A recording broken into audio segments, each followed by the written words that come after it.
आज हम लोग डी पे बात करते हैं और डी में जो पहला क्वेश्चन है ये डी का है, ये देख रहे हैं आप लोग। इसमें जो पहला question, why has stone age been divided under different categories. Stone age different categories में क्यों डिवाइड है।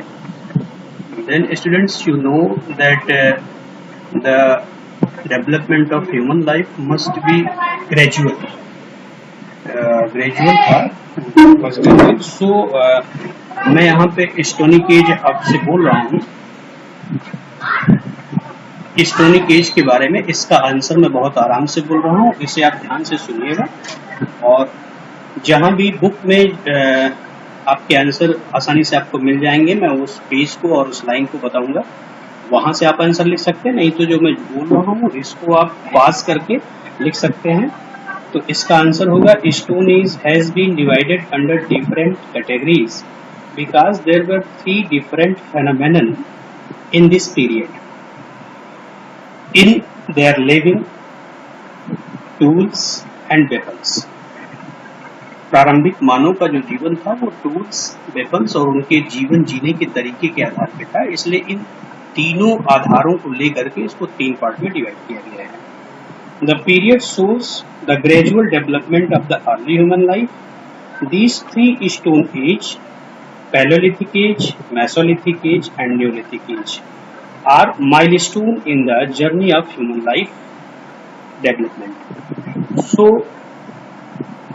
इसलिए ये जो है इसमें इसको 3 पार्ट में डिवाइड किया गया। तो जो अभी मैंने बोला है इसे आप पास करके अपने आंसर शीट में लिख सकते हो। दूसरा क्वेश्चन आप इसमें देखिए, ये सेकंड क्वेश्चन आपका कह रहा है, ये second question describe the stone on stone method. अब यहाँ स्टोन ऑन स्टोन मेथड जो आपका है कि कैसे स्टोन से स्टोन वेपन्स का निर्माण ये लोग करते थे, स्टोन ऑन स्टोन मेथड, ये पेज नंबर 11 पे आप आएंगे। पेज नंबर 11 पे जैसे आप आएंगे तो पहले ही stone tools of early humans की हेडिंग दी गई है, वो हेडिंग आपको नहीं लिखनी है।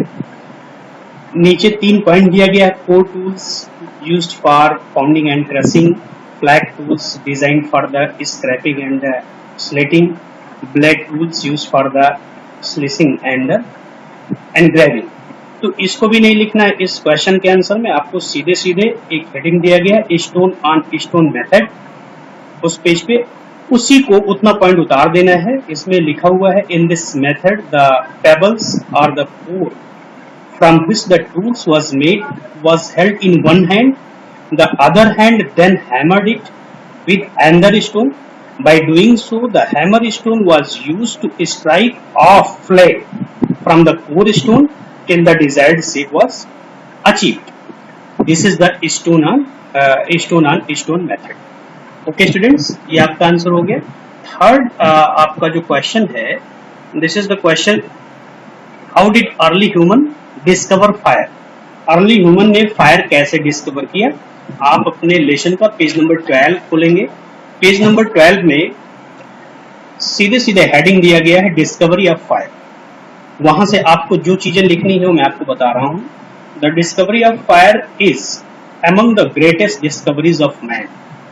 Fire was probably discovered when 2 flints were rubbed together by accident and the resultant spark fell on dry leaves nearby, causing a fire.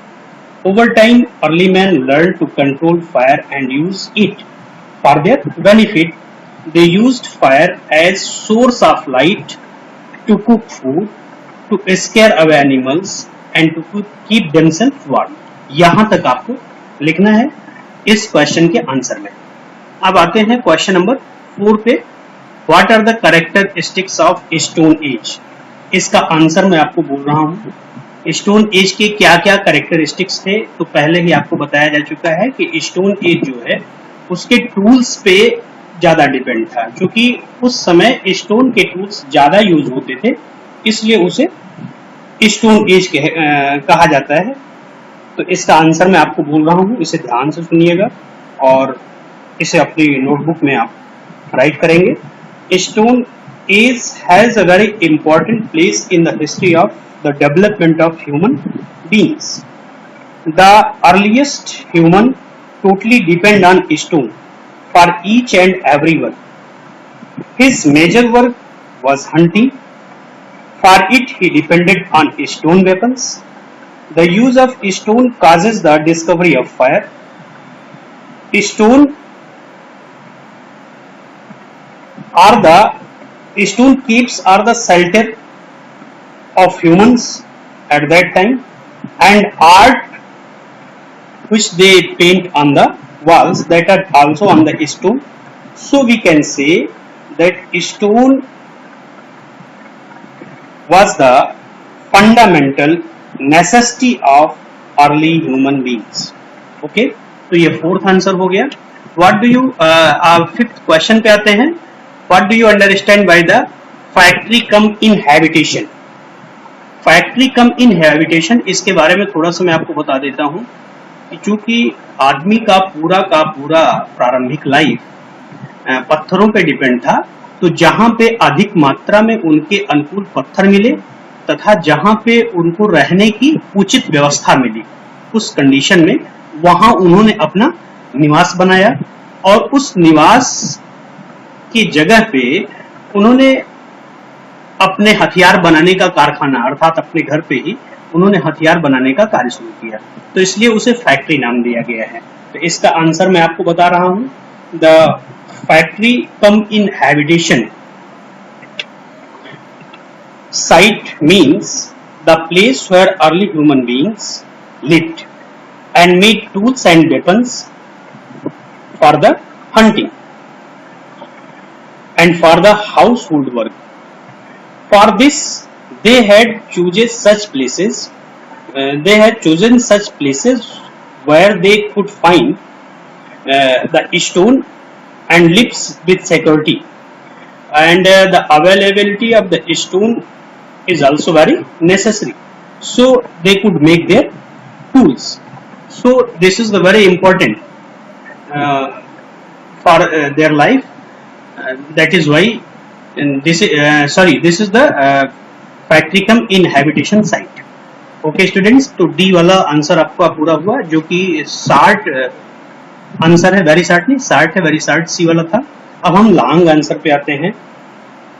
Long answer पे देखिए, पहला क्वेश्चन जो है, पहला और पांचवा, first and fourth question is the same. तो इन दोनों क्वेश्चन को एक साथ आप लिख सकते हो, फर्स्ट एंड फोर्थ. देखिए निशान लगा हुआ फर्स्ट एंड फोर्थ का आपके बुक पे, ये बुक का इमेज है.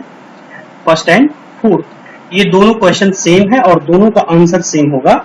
इसका आंसर आपको पेज नंबर 10 से मिलेगा आपकी बुक से. पेज नंबर 10 में एक हेडिंग आपका दिया हुआ है, life of early humans.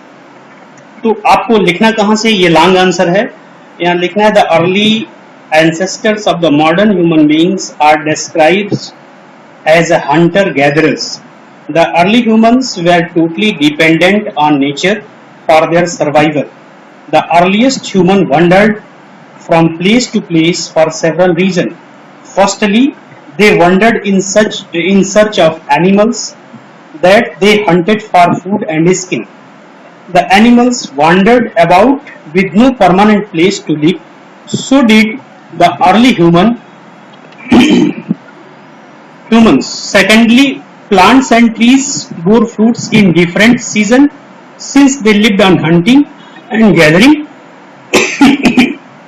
They had no wander to different place in different season. Thirdly, they moved in search of water. Many rivers and lakes are seasonal.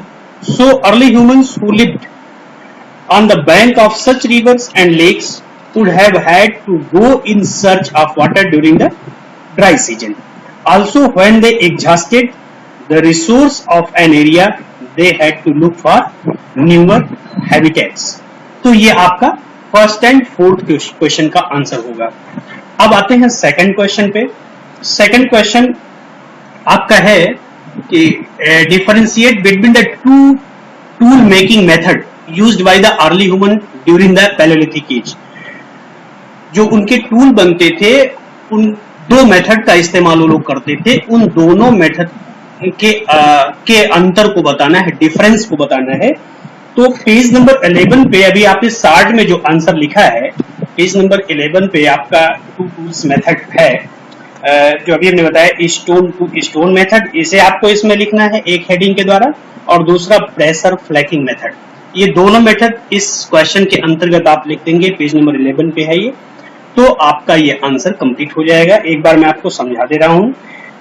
Stone and tools method मैंने आपको समझा दिया है, pressure फ्लैकिंग method मैं आपको बता दे रहा हूँ। In this method, the core or the pebbles was kept on a hard surface and a stone or a bone piece was kept over it. The hammer stone would then strike to remove the extra flakes and the tools would get the desired shape. तो आप दोनों का ये definition लिख देंगे, तो दोनों का डेफिनेशन ही, दोनों का एक्सप्लेनेशन ही उसके डिफरेंस है। आगे आपको समझ में। अब आते हैं क्वेश्चन नंबर, ये आपका 3 हो गया। How did human become so adaptable capable thriving across the globe, यानी संपूर्ण वैश्विक स्तर पे कैसे उन्होंने अपने जीवन की परिस्थितियों को अडॉप्ट किया, कैसे वो इसको झेलने में सक्षम हुए, ये सारी चीजें पूरे इस लेसन का सार तत्व है। इसका एक्सप्लेन नेक्स्ट वीडियो में, और कभी आपका जब क्लास में बुलाऊंगा तो उसमें इसको आपको पूरी तरह से समझा के इसे फेस टू फेस में आपको दिखाऊंगा। थैंक्स। ये क्वेश्चन अभी आप लीव कर दीजिए, बाद में इसे मैं आपको क्लियर करूंगा। थैंक्स। ओके।